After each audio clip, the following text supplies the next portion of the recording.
Do we always automatically connect with energy of someone, some place, or some situation every time we access our memories? Is it possible to revisit memories without connecting? It is possible, but not without connecting. But controlling the type of connection. Is this also why manifestation and contemplation are linked? In a way. So let me comment on all that. Every situation, every thought, every emotion, every memory, inside the body, outside the body, in a previous life or anything, is also involved into a field of energy. When we talk, for example, about Akashic records, for those of you who are familiar with this term, sometimes we refer to it as an informational matrix, like something that is imprinted in the universe for eternity of the situations that have happened. What does that concept is trying to show in a simplified way? That energy is always carrying information. Right now, in this moment, what I am doing and what you are doing over there at your houses is imprinting some energy to this very moment. We can change in the future the end result of what this energy caused on us, but we cannot change what had been done.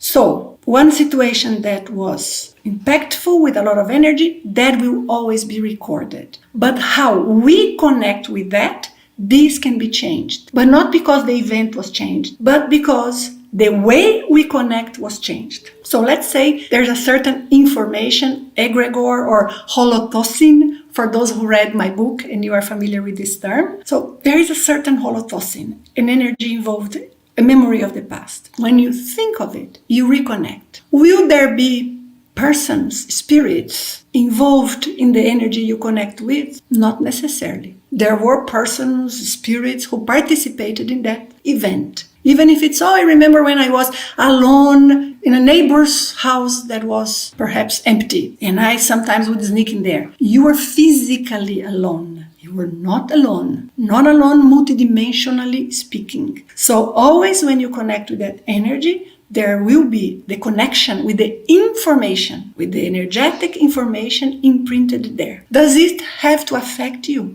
Will you always be interacting energetically with those individuals in those places? In a minor degree. But we can adjust what type of energy we kind of emit, we kind of throw, in a way, figuratively speaking, we throw to connect with that memory. So we can remember of a sad memory of the past. We will be able to remember the sadness, but we won't feel the sadness. Why? Because our energy is prepared to face that situation out there, but we have already balanced out, or let's say you in that condition, you would have already balanced out your energies and adjusted all your thoughts and emotions and impressions related to that event. Then you can connect with that event, experience it without feeling anymore all of those effects of those energies. But that is complex and takes time. That's why sometimes people, they kind of get desensitized of a certain situation of their lives, and that is a parallel comment. But sometimes one person, let's say you, would be desensitized by talking so much about something, which is what sometimes we achieve in therapy and other things as well. But many times this is a point. So that starts getting depleted of the energy of sadness or anger or betrayal that is in our memory and therefore impregnated in our energies by talking and talking and talking. However,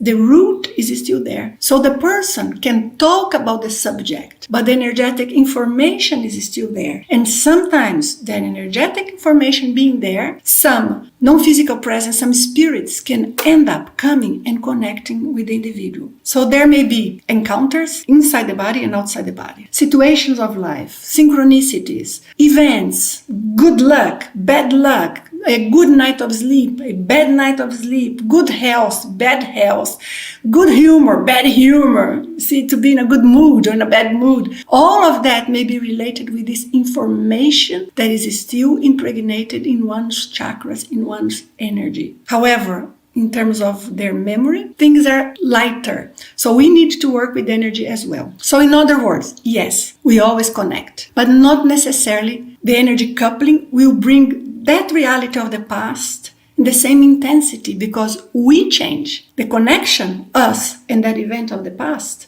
we are participating. If we change the way that energy flows to us and the ways ours flows to the memory and to thinking of that event, change. And that's what we have to adjust. I hope I answered how to do it. One thing is we have to start with the velo energetic technique. Why velo? Because it gives us self-defense. It gives us strength. It gives us discernment. So it's a technique that brings to us some specific components that are very, very important for us to achieve. For those of you who want to know what the velo technique is, there is a video that is linked in the description. What is velo? And if you want to make sure you are doing the technique correct, you also have a link in the description for a course that is step-by-step of velo, how to do it. I call it Velo 101. But that is the reason why this technique creates to us a basis, like a stable energy field and energy control to allow us to navigate through all that. And then there will be other techniques. Connecting, thinking, observing if some sort of intrusive, non-physical presence, intrusive spirit end up connecting with you when you remember something of the past. Because then you are trying to deal with the memory and the information related to that. But it's not only this. Some sort of spirit kind of gets the vibe of that connection you are doing in the past. For many different reasons this can happen. And then gets closer. So it's you, those memories, the energetic information that those memories bring, the energy coupling that naturally happens, plus these non-physical spiritual presences there participating and aggravating. You have to see which is which. In any case, velo will be the base for you to discern that and know what to do.